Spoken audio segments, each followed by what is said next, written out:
eating and no drinking allowed on this boat. As well as I ask that we please remain seated with our arms and legs well within the boat at all times. Today we will be seeing a variety of birds and primates from around the world. During the winter months, our primates are actually housed here in heated barns, as they are, much like you and I, sensitive to the cold. Unfortunately, the survival of many of these animals, especially the primates, is being threatened by widespread habitat deconstruction, overhunting, and human encroachment on their remaining habitats. Now, if these trends continue, it may be only through cooperative and responsible breeding programs that some of these species will ultimately survive. Let's keep that in mind as we're touring around today, viewing a variety of different animals. Now, a little bit further ahead here on our right-hand side, you can already see them sort of swinging around. You will be introduced to our Siamangs. Siamangs are native to Indonesia, Malaysia, and Thailand, and they are completely black from head to toe, have 4 long arms, and no tail. Now on top of that platform there, underneath it, you can see a little baby. And she was born just last year, and her name is Zan. She was born on June 13th of last year, so she is about a year and a couple months old. Now she's swinging around there all by herself, giving you a good look at how tiny she truly is. The one who just got on top of the platform there is called Simon. Simon's the tallest.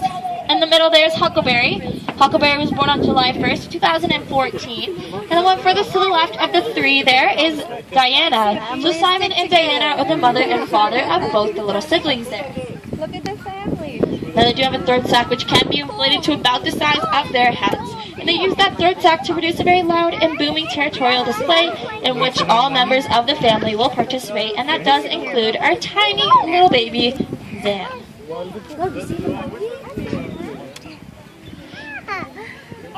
They are the largest gibbon of the gibbon family, and they will stand at about 3 feet or 1 meter in height and weigh up to 30 pounds.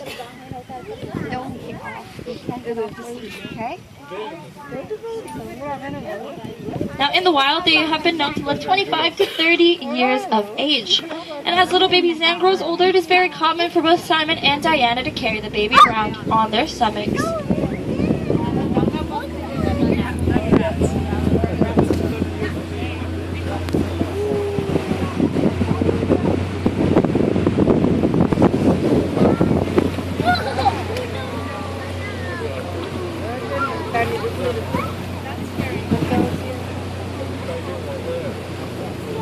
As we loop around here, we will have some mallard ducks on the rocks. The mallard duck is the most common type of duck in this part of Ontario. The males are called drakes, and they do have a glossy green and iridescent head and neck, whereas the females, such as these, must be a lot duller in coloration. This helps them to blend in with their surroundings while they're incubating their eggs and taking care of their little baby ducklings.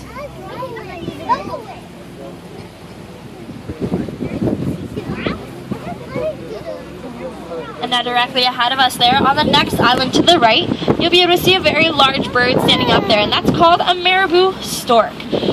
So directly ahead of us, you'll see a big willow tree. Underneath that tree, beside the fallen log there in the bush, you'll be able to see the big marabou stork. Now he's about 4.5 feet in height, which makes him as tall or even taller than some of the kids on the boat right now.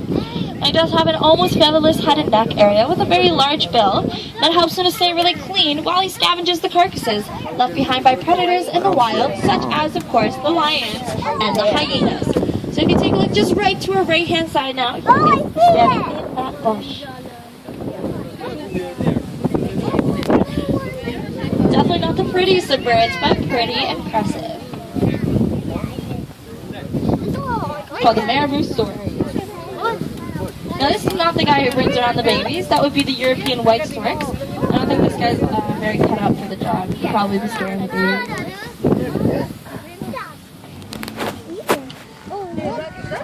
You can see him really good if you just look backwards towards the tip of the island.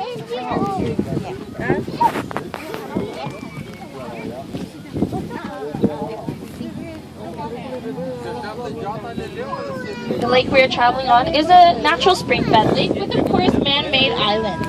In this lake, we have 4 species of fish. We have some large and smallmouth bass, some sunfish, as well as some catfish. Now we also have 2 species of turtles. We have painted turtles, as well as some large snapping turtles. We also do have many muskrats and many species of snakes. They are often visited by the great blue heron as well. Now coming up next, a little bit further ahead, will be of course the King Julians. Oh, there is one just right to our right hand side here. These are of course called the ring-tailed lemurs. They do have that beautiful black and white barred tail, which they will often carry up and in an S shape as they do walk around. So you'll see that little shelter there. To the right of the shelter, you'll see an S tail. Now they'll often carry their tail up and in an S shape as they do walk around. Their legs are considerably larger than their arms, and not only does that make them walk a little bit funny, it helps them to jump up to 9.5 feet in height, completely vertical in one single jump. Pretty impressive if you ask me. Now they are of course native to Madagascar, and they are only found in the south and southwestern portions of Madagascar.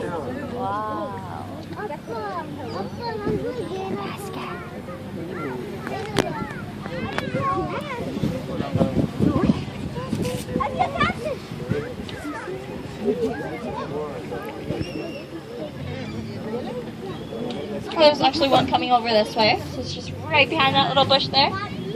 See this beautiful tail there?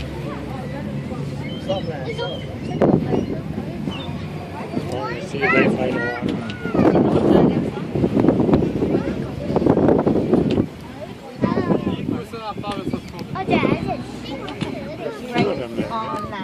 You can see that chain link fence. There's one beside it, and then now there's one underneath the heated barn. Now you will see these heated barns all over our island. They're heated all season long, just in case it's a random cold day in August like it is today. They're able to run into those heated barns to sort of warm up a little bit.